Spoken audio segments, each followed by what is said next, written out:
Alyssa, ladies and gentlemen.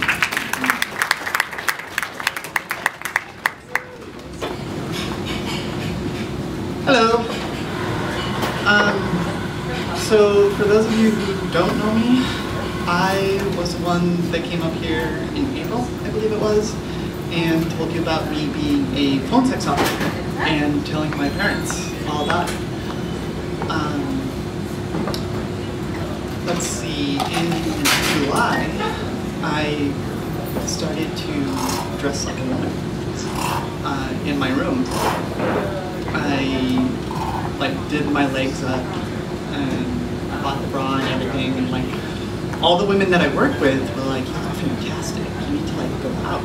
You need to buy clothes that look good on you. And just be you because you look hot." And I was like, okay. And but the thing is the thing that always stopped me was the 10 feet of linoleum from my bedroom door to the exit, because the people that I live with are not exactly the type that you want to know, that you want to let know that you do this sort of thing, that you dress up like this. For those of you who didn't hear the phone sex story, one of the reasons I wanted to stand up and talk about it was because I overheard my house manager talking about how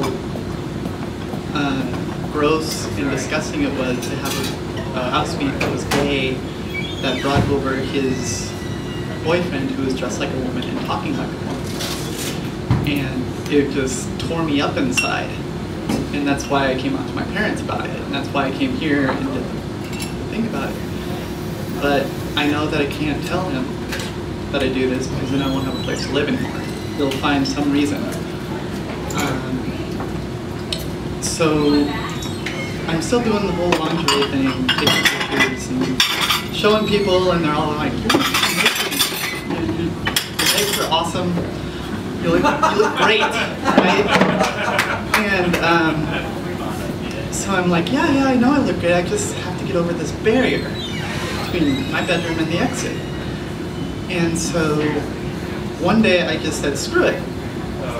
And I called up the mat counter and I said, "I want you to do my makeup and make me look like a girl." And they said, "We do that all the time. It's amazing." And I was like, huge weight lifted from my shoulders.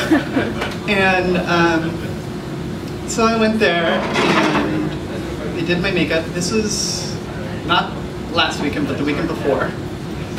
And this was my first time going out as a woman. And I was so I was so scared that I would get dirty looks. I would get parents walking with their children really close to their sides, and don't come to me. And I go to the mat counter, and this is probably 30 minutes before my appointment. And I was like, "Should I dress before you do this or after?" And they're like, "Oh, it doesn't really matter, but you've got half an hour. We're not ready for you." And I was like, "Okay."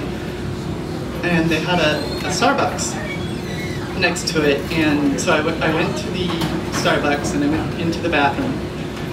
And this is the big dilemma here, where you're dressing in public. Do you go to the men's room or do you go to the women's room? And I'm still dressed like a man, so I walk into the men's room. And the thing is, it's like a small room, but it's got its own stall and its own urinal. So you have a little bit of privacy if anyone walks in. So I go into the stall and I'm getting dressed. And I hear someone come in. And then, he notices that someone's in the stall, and so he leaves. And so I'm thinking, okay, good, I'm so clear. And I put on the wig and the sunglasses and everything, and I check myself in the mirror, make sure I look good. And then I walk out, and he's standing right there at the door, and I'm just mild heart attack. Oh, Jesus. And I just put my head down and just bolt as fast as I can. And he didn't say a word. And it was awesome. And so I got to the mat counter, and I get this amazing guy named Joel, and he's starting to do my makeup. And like the first thing he starts with is the eyes. And the eyes take like the longest time to do for any of you who have never done makeup. Eyes take for freaking ever to do. And he's putting like the eyeliner pencil like right next to my eye, and I'm like freaking out because I was like, because I watch it I watch like a lot of horror movies, and I just thinking about that needle, and it's just like, and so he does my eyes, he does the lips, and I'm checking myself out in the mirror, and I'm like, I look amazing. I look great. And I'm like taking pictures of myself with my Kindle and posting them all over Facebook, and but only to certain people. And I leave the Mac store, and I'm walking around because this is University Village, because it was the one that came up first when I searched for Mac store. And I don't know how to find the bus stop. So the thing is I've never done the girl voice in public before. I've never done it because I've always been dressed like a man. So at first I was really nervous because I knew that I would have to do it if I dressed. And then like I needed to find the bus stop, so I was like, I go up to someone,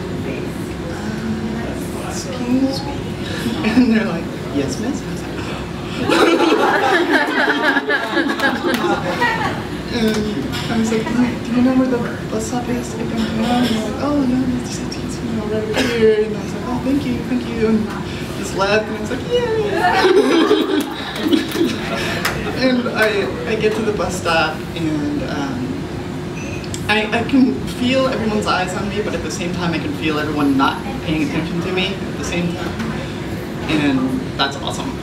And I get on the bus, I go downtown, and I go to the Starbucks where my friend David's working. And I'm like tagging myself in my pictures on Facebook, asking people to come meet me, come hang out. It's like, I have boobs, come on. And they're like, you know, no one actually hangs out. But then I'm like looking through all the comments from the pictures that I posted before. And the women that were commenting on the pictures were like, you gotta do this with your hair, you gotta do that with your hair, you gotta wear this, you gotta pose like this, your boobs are all wrong. And it's just like, shut up! I'm trying to be me, and here you are trying to turn me into someone I'm not. And it irritated me. And then like later people were asking me like, so what do you call yourself now? And I was like, I'm Alyssa. And like someone was like, you look more like an Elena. I was like, I'm an Alyssa, damn it. And so I do that, and then I go to the movies, which is awesome because like all the concierge, they're calling me miss. I get to go to the ladies' room. I get to, you know, everything's perfect. Go to the movies. I come back to the coffee shop where my friend David's getting off work, and I asked my friends to go out for a drink, and he's like, yeah, me and my coworkers want to go too. And it's him, his other coworker who happens to be a drag queen, who just wasn't dressed because he was at work, and this adorable blonde. And we go out drinking, and she's like talking to me, and I'm like, you're talking to me! And I tell her everything. I tell her about being a phone sex operator, I tell her about being a lesbian, I tell her about everything. And she's like, wow, that's awesome. And there's one point in the night where she kind of comes up to me and she's kind of like shy, and she's like, do you mind? Can I touch them? And I was like, sure! And she's like putting her hands up slowly, and I was kind of like, really slow. And so I just grabbed onto her wrist and I was like, pop! Right on my breast. And her face, you should have seen her face, it was like, and I was like, and so the night progresses later, and she's like, so you're a phone sex operator? I was like, yeah. She's like, I want you to talk dirty to me. I was like, I've never actually done that in person. I've never, but I was dressed like a woman. I had such confidence. I had this thing that I had believed, and I was like, okay. And I'm gonna whisper it to her. She's like, no, I don't want you to whisper it to me. Just, you know, say it out loud. And I was like, no, I want you to whisper. I want to whisper it to you. No, if you whisper to me, I'll be like, woo. And I was like, I'll yell, woo. She's like, okay, and so I like leaned down and started whispering the dirtiest things that I can think of, and she's like, oh my God, stop! And there was one night where, or one part of the night, where I'm waiting for them, and I can hear this guy, and he's like, do you suppose that's a man or a woman? And I just kind of shot him this look that said, back off, bitch.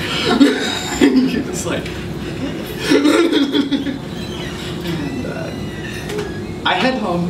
Well, I don't head home. I head to the grocery store and I will clean up all my makeup and I get changed into my man clothes. And because I don't want to go home dressed like a woman. And I put on my headphones and the first song that plays is a song called If You Love Something, Never Set It Free. And it was the perfect end to my night because I love dressing like a woman and I never want to set it free.